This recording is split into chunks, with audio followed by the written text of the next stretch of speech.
이제 당위성보다는 실용 또 실용 뭐 이 부분에 대한 얘기를 해서 잠깐 부동산 얘기도 좀 해봐야 될 것 같아요, 박수현 의원님. 네. 글쎄요, 뭐 또 문재인 정부의 여러 아킬레스건 중에 하나가 이제 부동산 정책이었기 때문에 제가 뭐 박 의원님께 질문 드리는 게 뭐 일단은 적절해 볼 수도 있어서 괜찮습니다. 네. 예. 적절하다는 표현을 썼는데 괜찮다고 하셨어. 이거예요. 왜냐하면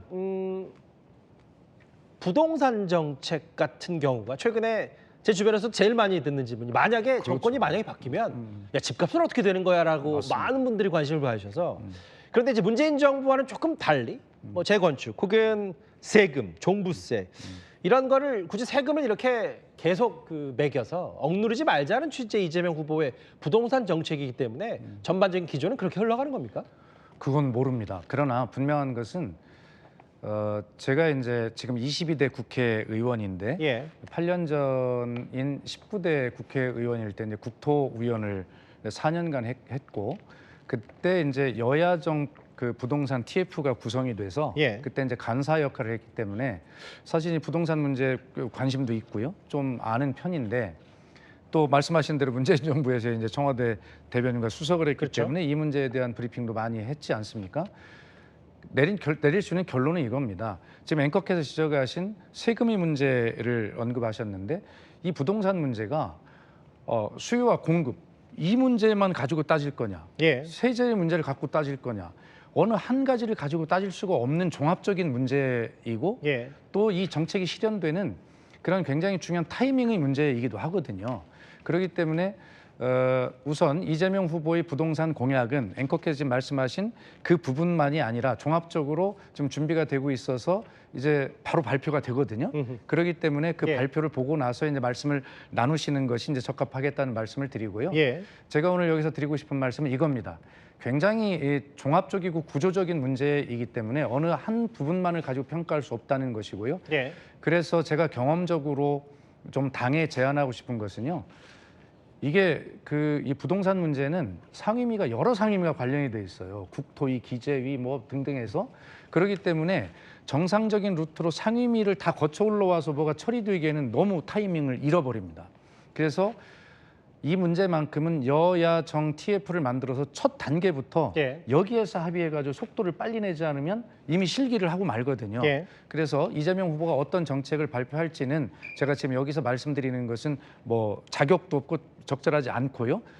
발표하는 내용을 한번 잘 보시되 그러나 뭐 김문수 후보님 다 여야가 발표하는 이런 정책들을 잘 스크린해서 모아가지고 새 정부가 출범하면 제가 말씀드린 대로 이 문제만큼은 여야정 TF를 만들어서 집중적으로 논의해야 된다. 각 상임위를 통해서 막 거쳐서 올라오는 시간 낭비할 필요가 없다. 예. 이런 제안을 이 자리를 통해서 좀 드리고 싶습니다.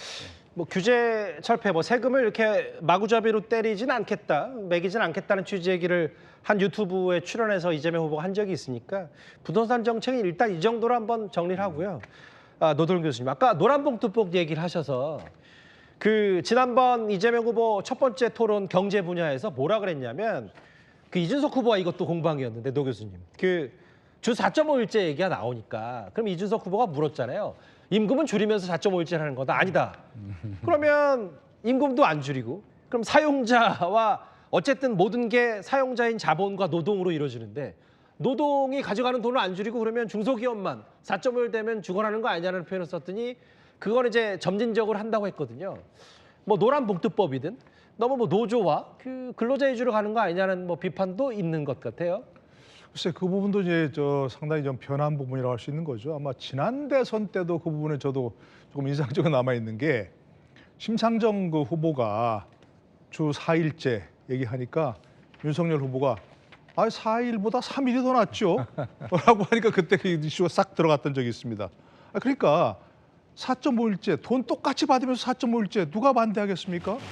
그러나 지금 기업들로서는 그런 부담을 임금은 똑같이 주면서 일하는 일수만 줄이자? 이런 게 되겠습니까 사실은. 그러니까 그것도 기본적으로 그와 같이 딱 못 받고 얘기하지 말고 노란봉투법이나 이 문제나 어떤 문제가 있기 때문에 이와 같은 어떤 정책 목표를 이루기 위해서 이러이러한 방법으로 가야 된다. 그런데 노조 입장만 반영하지 말고 예. 예를 들어서 기업 입장이라든지 또는 그냥 일반적으로 우리가 기업과 노조 얘기하지만 그런 대립도 없는 자영업자들도 많이 있지 않습니까? 그러니까 그런 부분들 입장도 반영해 가면서 조금씩 유연하게 돼야죠. 아까 얘기했지만 목표와 수단이 같아야 되는 거 아니겠습니까? 예. 자본시장을 살려고 하면 굳이 상법 개정보다는 자본시장법 개정을 하고 공정거래위원회나 금감원을 훨씬 활용하는 게 훨씬 낫다. 이런 것처럼 이 부분도 뭐 예를 들어서 과거에 뭐 삼성 뭐 재벌 해체 얘기하다가 삼성이 잘 돼야 나라가 산다 하는 것처럼 자꾸 뭔가 자꾸 바뀌어가는 그런 것들인데 진심이 뭐냐, 진위가 뭐냐 예. 라고 하는 그런 의무를 갖지 않게 조금씩 목표는 그런 것들인데 실제로 기업과 또 다른 자영업자들과 이런 논의를 해가면서 이런 목표로 갈 수 있도록 추진해 가겠다. 이렇게 유연하게 가는 게 좋지 않겠는가. 잠깐 여기서 제가 한 말씀 좀 드리고 싶은 예. 것이, 예, 우리 이제 노동일 교수님 말씀 충분하게 인정합니다. 예. 그러나 제가 여기서 좀 끼어드는 건 뭐냐면 대단히 죄송하지만 이제 노 교수님께서는 이제 현재 이제 경제신문의 주필로 이제 계시거든요. 예. 그렇기 때문에 이제 기업 입장에서 좀 더 들여다봐야 된다는 그런 입장을 간곡하게 말씀하시는 거예요. 갑자기요? 실제로 예. 그러니까 실제로 충분히 알고 양쪽 있습니다. 입장을 충분히 반영해야 한다 그런 그렇습니다. 얘기죠. 알고 있습니다. 예. 예. 그래서 그 말씀은 또 명심해야 된다는 생각을 분명히 하고요. 진심으로 그렇습니다. 그러나 이렇게 한번 설명을 잠깐 드려보면 이재명 후보가 경기도 도지사 시절에 분명하게 종합적인 여론조사를 기업들로부터 해보면 가장 친기업적인 광역단체장 1위를 했었어요. 예. 37%. 그래서 지금 이제 노동일 교수님 말씀하신 이런 부분도 경기도의 광역단체장을 했기 때문에 충분하게 그 많은 단위의 기업들의 애로를 충분히 알고 있는 분이고요. 예. 그 다음에 그래서 이제 친기업인 1위 여론조사 나오는 것 아닙니까? 예. 그 다음에 이 노란봉투법은 어떤 노조만을 위한 법이 아니라 이런 어떤 국정을 책임지다 보면 이런 어려움도 있어. 이 문제는 대법원의 판례를 실행해야 되는 법입니다. 예. 그리고 ILO 국제 노동기구가 요구하고 있는 그런 사항을 우리가 실현해야 되는 측면도 있거든요. 그러나 그렇다 하더라도 지금 노 교수님 말씀하신 대로 그런 여러 가지 이해관계들이 좀 더 조율된 뭐 그런 측면을 좀 하자는 그런 취지의 말씀이시잖아요. 뭐 그런 거 충분하게 이해하고 있고 공감하고 있고 또 이걸 주장하는 입장은 또 이런 입장도 있다라는 것을 요 시점에 잠깐 좀 설명을 드렸습니다. 알겠습니다. 그 이제 실용을 표방한 정치인 이재명에 대한 처음부터는 이제 외교 부분과 경제 부분을 좀 나눠서 한번 살펴봤다면요.